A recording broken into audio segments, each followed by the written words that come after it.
A blanket of low-gray clouds hung over Shanghai that afternoon, muting the city's sharp edges and softening the tops of its skyscrapers into pale mist. The air carried the faint coolness of recent rain, and the sidewalks along West Nanjing Road glistened beneath traffic lights and enormous digital billboards.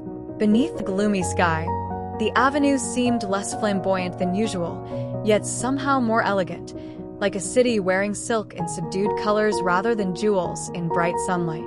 The walk began outside Jing Temple, where centuries-old golden rooftops rose unexpectedly among steel and glass skyscrapers. Thin threads of incense smoke drifted upward from the temple courtyard, dissolving into the damp air between towering office buildings. Elderly worshippers moved quietly beneath red lanterns while, only steps away, crowds surged across busy intersections carrying shopping bags, umbrellas, and takeaway coffee. This contrast existed everywhere in Shanghai. Ancient spirituality beside modern luxury. Quiet ritual beside relentless commerce. Standing at the western gateway of West Nanjing Road, one could feel both worlds at once. Traffic moved steadily along the broad boulevard. Black sedans sliding across wet pavement, buses exhaling clouds of mist, scooters weaving carefully between lanes. Above the sidewalks, giant advertisements shimmered against the cloudy sky. The avenue stretched eastward through Jing District like a river of glass, fashion, and ambition. Just across from Jing Temple stood Jiguang Department Store, its polished facade glowing warmly against the gray afternoon. Entering the department store felt like stepping into another climate altogether. Outside was the cool dampness of spring rain. Inside came soft lighting, warm air, and the faint perfume of luxury cosmetics drifting through marble-lined halls. Escalators rose floor after floor beneath sparkling chandeliers. Elegant displays showcased designer handbags, silk scarves, Swiss watches, and carefully arranged cosmetics beneath immaculate lighting. Shoppers moved calmly through the aisles, many dressed in understated luxury themselves, tailored coats, leather shoes polished to perfection, handbags recognized instantly by those familiar with international fashion. The atmosphere inside Jiguang carried a distinctly Shanghai sophistication.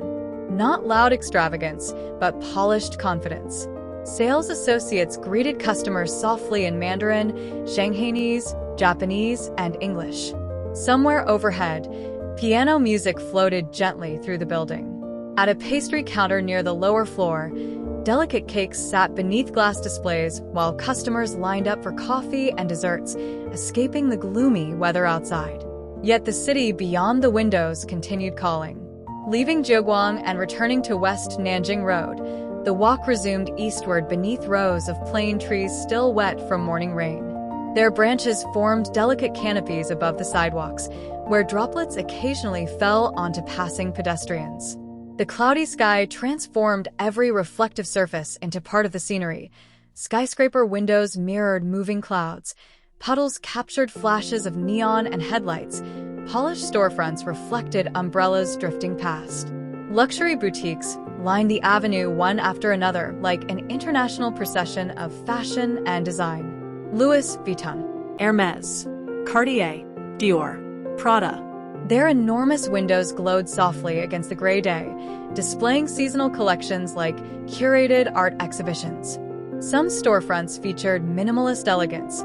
Others resembled theatrical installations with sculptural displays and dramatic lighting.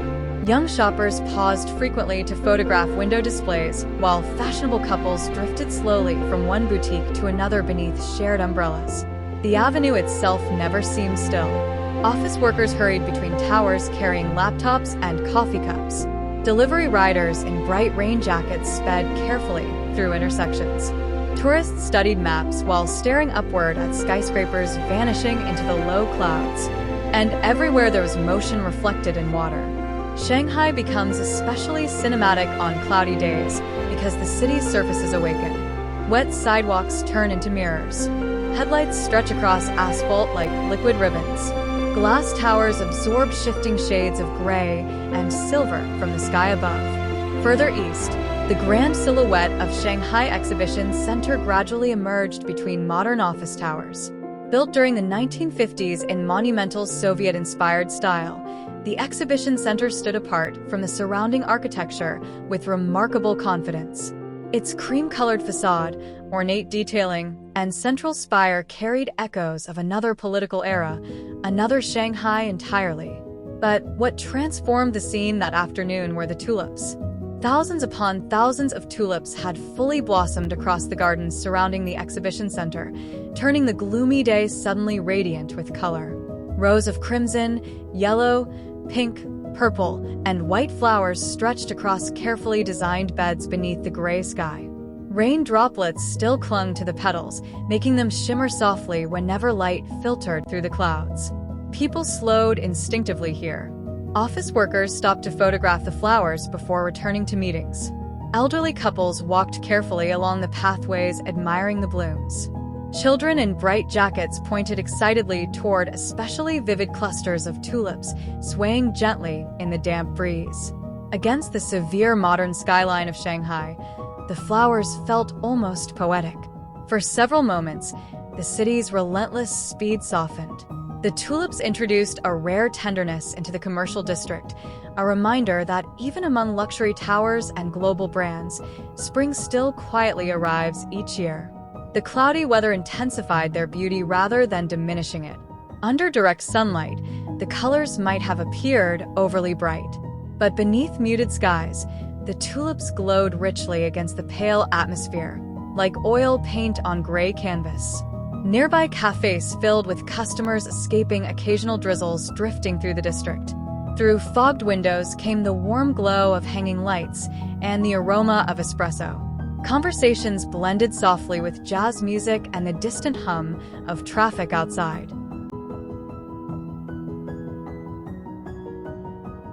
Continuing eastward once more, the architecture grew increasingly modern and dramatic.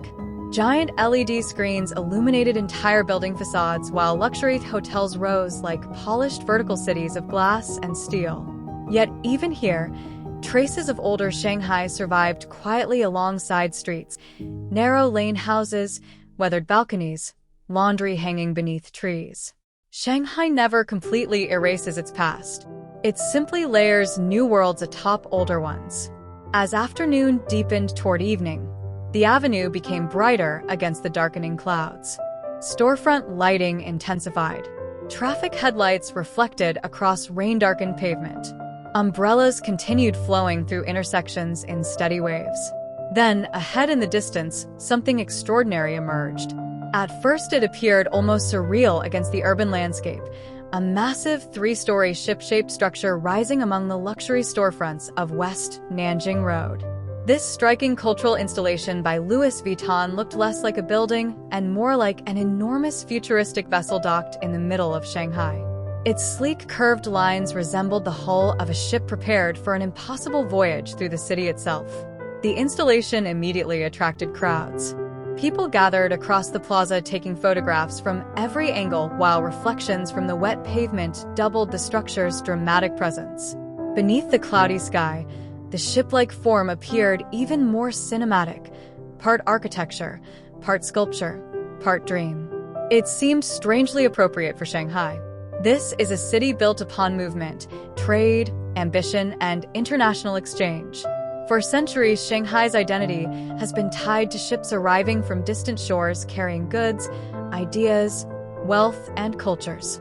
The Louis Vuitton installation transformed that maritime history into modern visual spectacle.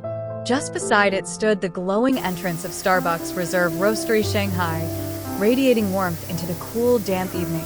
Stepping inside the roastery brought an immediate shift in atmosphere. The rich scent of freshly roasted coffee enveloped the enormous interior. Copper roasting casks gleamed beneath towering ceilings while transparent tubes carried coffee beans overhead like moving currents through an industrial cathedral. Outside, Shanghai remained gray and misty. Inside, everything glowed amber and gold. People lingered at communal tables with steaming cups of coffee while others photographed elaborate pastries and brewing equipment. Conversations echoed softly across the vast space in multiple languages. Baristas moved with practiced precision behind enormous counters preparing espresso drinks, pour-overs, and teas. Finding a seat beside the window offered one final view back onto West Nanjing Road. The cloudy day was fading fully into evening now. Luxury storefronts shimmered across wet sidewalks. Traffic lights reflected in long streaks of red and white. Pedestrians carrying umbrellas continued flowing through the avenue beneath towering buildings vanishing into mist. And somewhere far behind, beyond the glowing malls and skyscrapers, the golden rooftops of Jing Temple still stood quietly amid the modern city. That perhaps is what makes this walk through West Nanjing Road unforgettable on a gloomy Shanghai day. Not merely the luxury, not merely the shopping, but the layered atmosphere of a city where ancient temples, tulip gardens, Soviet-era monuments, futuristic installations, luxury fashion, and steaming coffee houses all coexist beneath the same gray sky, forming a portrait of Shanghai that is at once elegant, restless, and profoundly alive.